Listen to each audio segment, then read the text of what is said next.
Upon entering the track, Santa Anita patrons are greeted by this gorgeous fountain and the petulant, the proud John Henry on one side, and Zenyatta, the Queen, winner of 19 straight and 2010 Horse of the Year.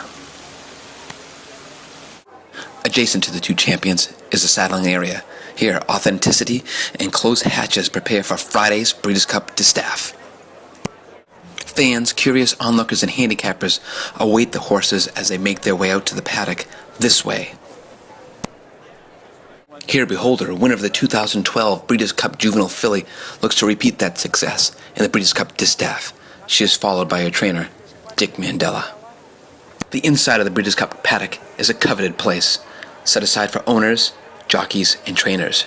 The outside, onlookers, handicappers, looking for a betting angle.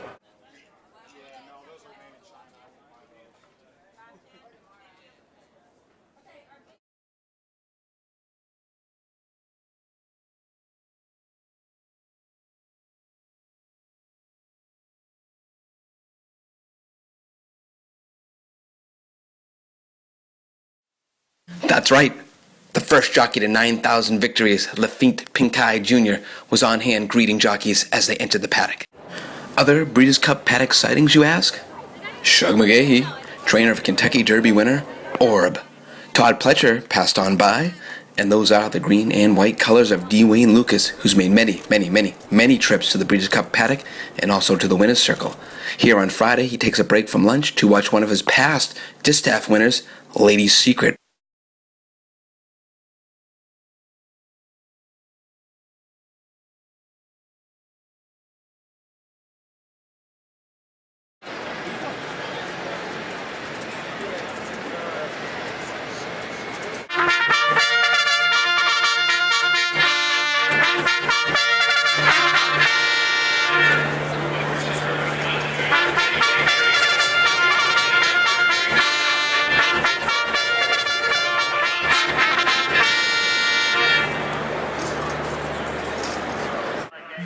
Here as they load the final horse into the Breeders' Cup Juvenile. Don't blink, else you might miss the start.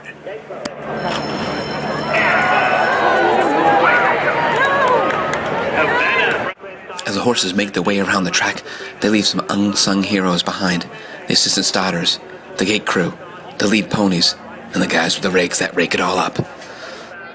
Of course, the finish line is the place that all owners, trainers, jockeys, and horses want to reach first. Meanwhile on the turf sprint that is, Jim Rome's misdirection put in a bid for 2 Breeders' Cups in a row.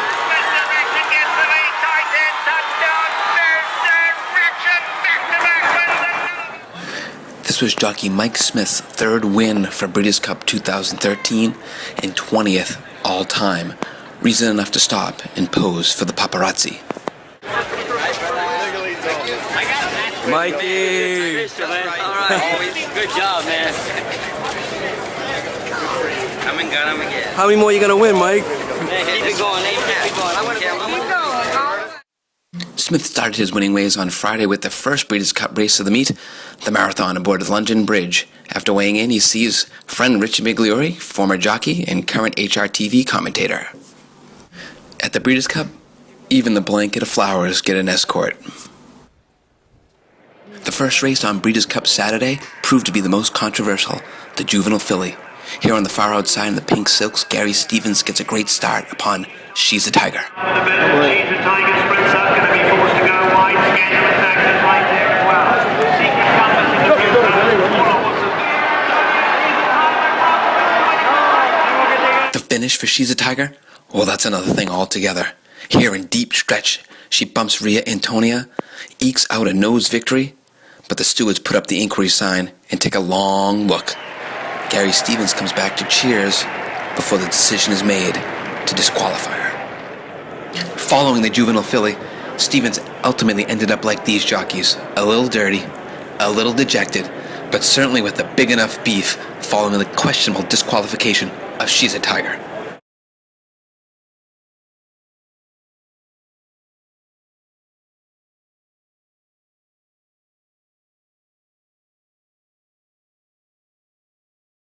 After putting up the $100,000 supplemental fee, Stanko, family, friends, partners, King of Prussia stable, trekked out to Santa Anita Park on Distaff Day.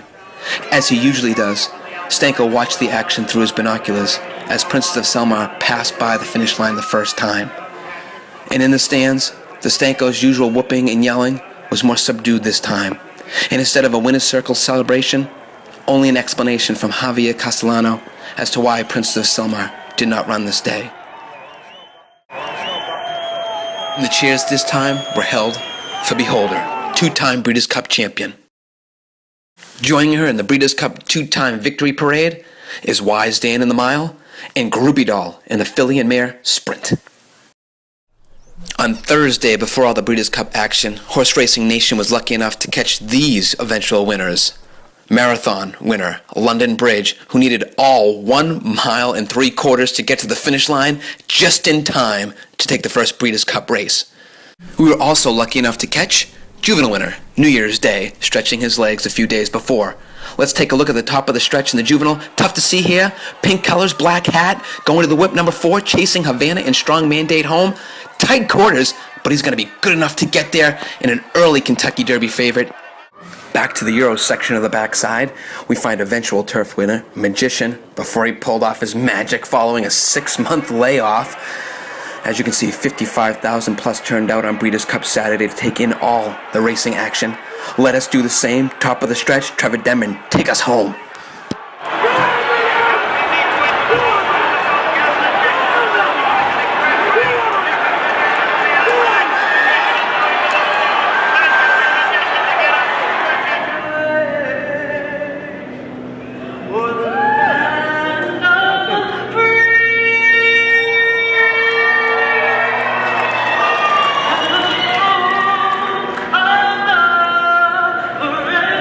Following Tony Braxton's national anthem, it was time to play with the big boys in the Breeders' Cup Classic. Mucho Macho Man, Declaration of War, we'll take charge! Inside, Mucho Macho Man has the lead close to home.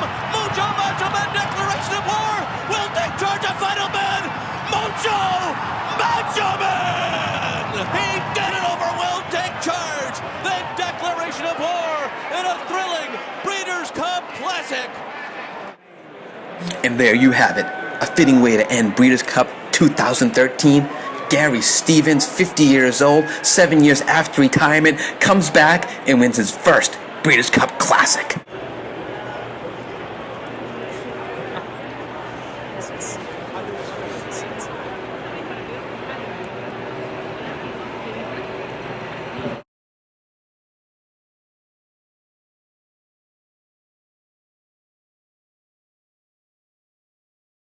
The color, the majesty, as depicted in this Santa Anita mural, paled in comparison as to what we saw on the track, where the best equine athletes on the planet put themselves out there for 2 days of Breeders' Cup racing action.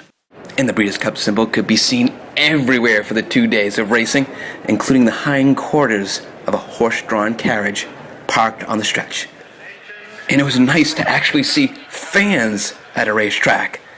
Not something we see in this day and age where most of us are parked behind a computer making our wager. And the winners were clearly there for all of us to see and enjoy.